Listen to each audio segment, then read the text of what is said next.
Good morning, my tubies. My TikToker, SheilaTruelove, here with you. Today I have an appointment with my eye doctor. Yeah. Anyway, I want to share with you something, a man who admits what is his biggest fear. Like you have men who, once they reach 65, they talk about what is their biggest fear. I'm doing my hair. I'm trying to get this together. I got my eye doctor's appointment today, and I have to look as classy like a news anchor woman. You know how it is. Yeah, so he said one of his biggest fears, or whatever the hell, is that he's going to be 65 years old. He don't have any children. He don't have any family. He don't have a wife. Anyway, without further ado, let's listen in to what he has to say, and I'll come back with my commentary. Yo, real. I was talking to one of my friends the other day, and he told me that one of his biggest fears was to wake up at 65 and be alone with no kids, no wife, no family. And I resonated with that, and I totally understood where he was coming from. But I feel like there's so many other things that are just as scary, if not scarier. Imagine waking up next to somebody that you hate at 65, or not even waking up beside them because you guys have decided that it's best that you remain in two separate bedrooms, which I've heard a lot of married couples do. Honestly, I don't want to marry anyone that I can't stand the sight of or the scent of or be in their presence. You know, of course, everybody needs their space and everybody needs to recharge, but if we have to be in separate bedrooms, we might as well split the rent and be roommates. Having kids with somebody that I couldn't see myself marrying, that's scary to me because now you're tied. Now you are tethered to this person for the remainder of your life, or at least the child's life. And if you can't stand the sight of them, or you can't stand being around them, or you can't communicate with them because they're combative or problematic, now you're conjoined to them for the rest of your life. And it's like bittersweet because, of course, you love your child, but you realize that if it weren't for this child, you'd be able to get rid of the person or not deal with the person, at least not coexist with the person, but due to the child, if you have a moral compass, at least you are conjoined to that person for the rest of the child's life. Or how about this, being married for like 10 years and then on year 11 she wakes up and realizes that she no longer loves you. So you've invested time, energy, money, you got a house together, you got furniture together, you've traveled places, matching tattoos. And she's just like, you know what? I think I want a divorce. I think I didn't make the most of my whole phase. I think there's somebody else out there for me. You're just not doing it. Like, imagine. I'd rather be alone. I'd rather be alone at 65 and not have to deal with any of that. Those things are much more scarier than waking up alone. What if you wake up alone at 65 and you can travel anywhere you want to? What if you wake up alone at 65 on a beautiful balcony in Bali? What if you wake up alone at 65 in your beachside, hearing the beautiful sound of the waves and the ocean breeze? What if you wake up at 65 and you are a millionaire, a multi-millionaire, and you have access to anything and anyone? I feel like I would much prefer to build an amazing life so that I can be happy and satisfied at 65 than be fearful of being alone.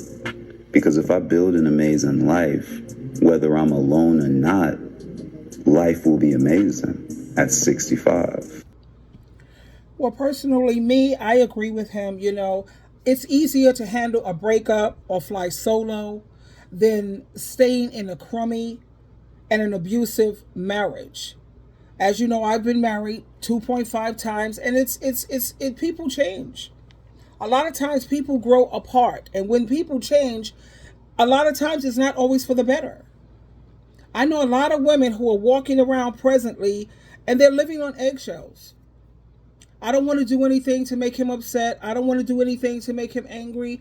I don't want to do anything to cause him to abuse me with the silent treatment or this passive aggressive behavior.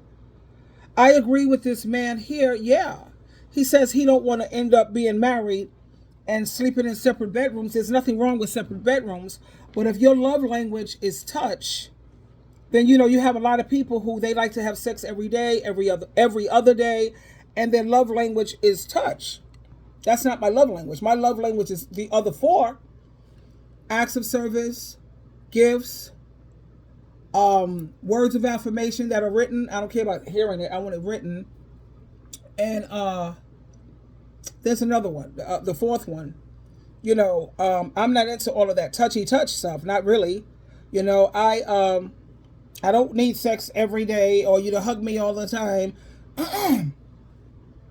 But how often should you demonstrate a person's words, a person's love language? How often do you put gas in your car? Once a week? Once every 2 weeks? See, once every 2 weeks, you can do something to demonstrate your love for this person based on their love language. You can do that once a week, depending on how needy they are, once a month, once every 2 weeks. See, I'm good with once a month. You do either acts of service, words of affirmation written. Yeah, I had to look it up here to make sure that I have them correctly. It's words of affirmation, acts of service, gifts, quality time spent, and physical touch.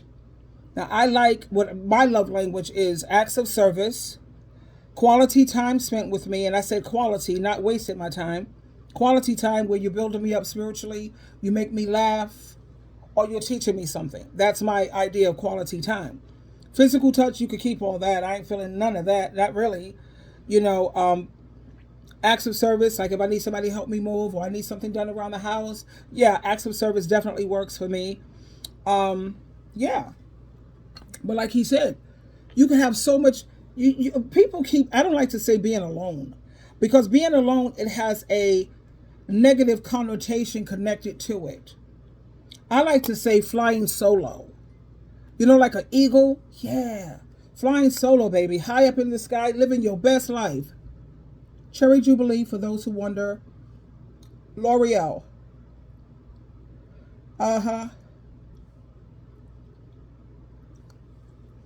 Less is more. Less is more. We don't want to overdo it.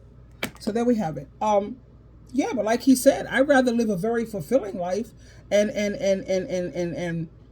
I think about so many women who are actually living and walking and talking on eggshells in their house, where they don't want to make him angry. They don't want to make him upset. I know that if I ask him for help for this, and if I need a little something like that, he's going to get angry. He's going to get annoyed.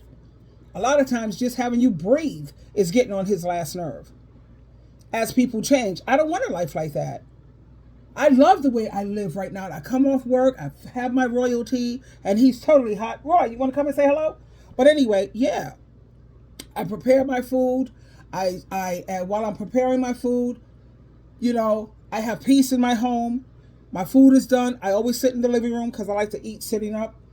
And I have my tray, and I put on my favorite show while I'm eating. After I finish eating, I turn off the TV. I come and work on my channel, and I have that peace. I have that freedom. I don't have to worry about coming home to an attitude, Mr. Man walking around with a mean face, passive aggressive behavior, his freaking dumbness, attitudes. He's angry because I may shine a little bit more than he does, or I may have gotten a promotion, another one. He hasn't gone anywhere, so now he's all whatever. And I always say to women, please make sure he makes more money than you, he has more than you, because when a man's money is not right, his mind is not going to be right. And you're going to have a whole lot of passive aggressive abuse behavior. He has to have his own place when you're starting out, his own place, his own means of transportation, and it don't have to be a car. And he has to have the Uber and the Lyft app. He has to have that. So he can send for you and also have someone take you home. Okay? He has to have a making more money than you. He have to have more than you. Because even though you'll find men who say, no, that don't matter to me, it's a lie. They're lying. It matters. If he's not a man who's living on the down low, if he's living on the down low, then of course, maybe not. But if he's a man, oh, absolutely. That's going to affect him greatly. So, single at 65. I'd rather be single at 65 than married and miserable at 65. Living in an abusive marriage or an abusive relationship, you could keep all of that. So with what this gentleman is saying here, I agree with you, sweetheart. 100, how about 1,000%? He's absolutely correct.